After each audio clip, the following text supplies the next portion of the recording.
back to Love Your Food. This week, after last week's hot chocolate, we thought we would show you how we make that marshmallow fluff that we put on top. So this is most of the recipe for a marshmallow. It's actually very similar to an Italian meringue, and you'll notice that it's not stabilized with gelatin, so it's a little bit different, and you will need a candy thermometer for this. The temperature does need to be pretty specific. So let's start with our ingredients. We have sugar, we have some water, we have a couple of eggs. Now we're only going to be using the egg whites for this. This is cream of tartar, also known as tartaric acid. You can get it at most grocery stores. And we're going to use a little bit of maple syrup. Now this normally calls for corn syrup, but we want something with a little bit of flavor. So we're going to separate our eggs. So just very carefully, you want to make sure that you don't get any of the oil from the yolk into your whites. The whites need to be nice and fluffy. We're just going to start. This is going to be a pretty small recipe, so we're just going to use 2 egg whites. And we do like to do it just over a bowl like this, very carefully. Remember, if your egg doesn't crack really well, you can use the shells from the previous eggs that you've cracked if they're a nicer shape. So here we go. We've got our egg whites separated. We are going to get our sugar mixture on the heat before we start beating the eggs, because this needs to cook for quite some time. So very carefully, you want to make sure that there's no sugar crystals on the side of your pan. This will help prevent the caramel that we're making from crystallizing later. So just pour the water down the sides of your pan and make sure there's no little crystallized sugar on the side. Then we're going to add our syrup, and again, in our case, we're using maple syrup instead of corn syrup, and we find it gives it a really nice flavor, whereas corn syrup is kind of bland in this context.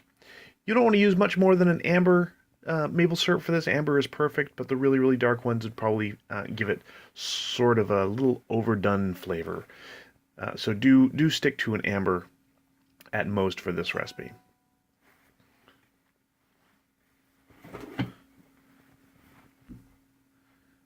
Okay, so here we go. So we've got that on our heat, and we're just going to keep an eye on that.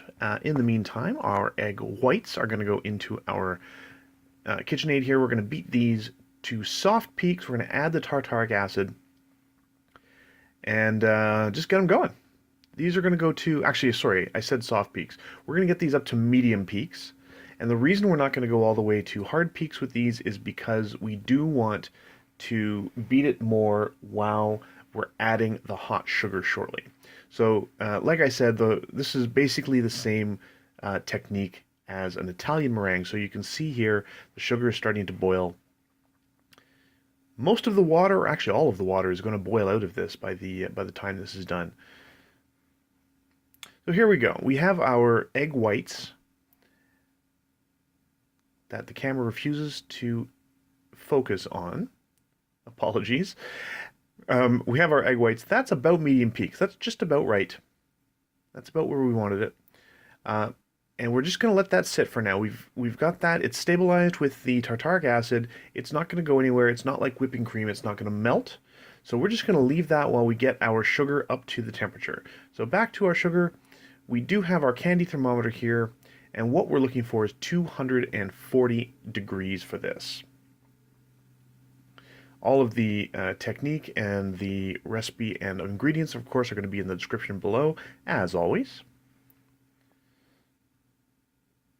So here we go. You can see all of the water has boiled off. It's starting to bubble up a little bit.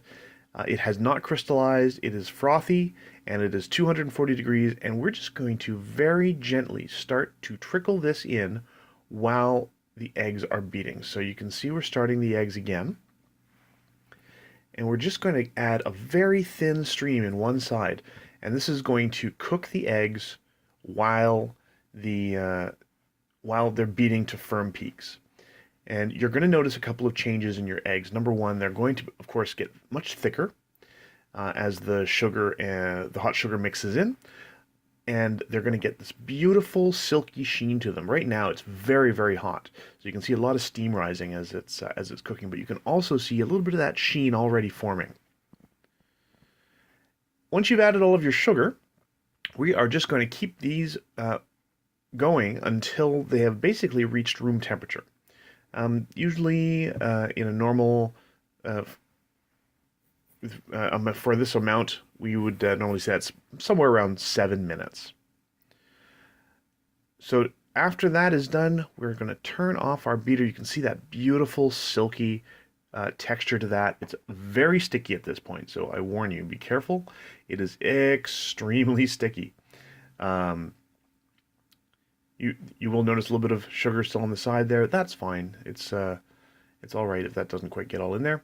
But that's the texture we're looking for. That is perfect. That is beautiful, silky, sticky, really beautiful and rich. Very flavorful. It does have that beautiful maple flavor. And there's a lot of ways you can use this. You can use it to top cupcakes. You can use it between layers of cake. We actually used this on lemon bars, and it was quite delicious. Now, it is very sweet. It is basically mostly sugar. The tiny bit of egg yolk in there, or egg white in there, I should say, doesn't really change the fact that this is basically entirely sugar.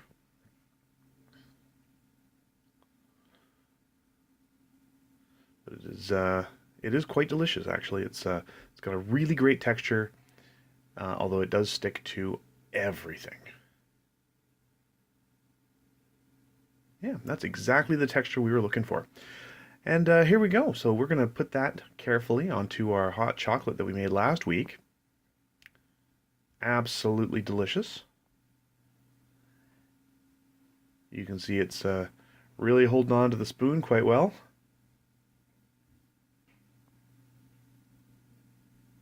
And that's it. That's the whole recipe.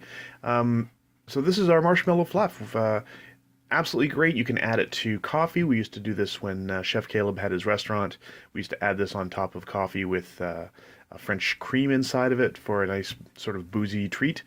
And people loved it. It's absolutely delicious. It does take the specialized equipment. You do need a candy thermometer. It's got to be fairly precise temperature control on this one. So I do recommend you try it, though, if you have any of those things around. If you like this recipe, please do like and subscribe. And if you have any recipes you'd like to see Chef Caleb try on the channel, please let us know in the comments below. And remember to love your food.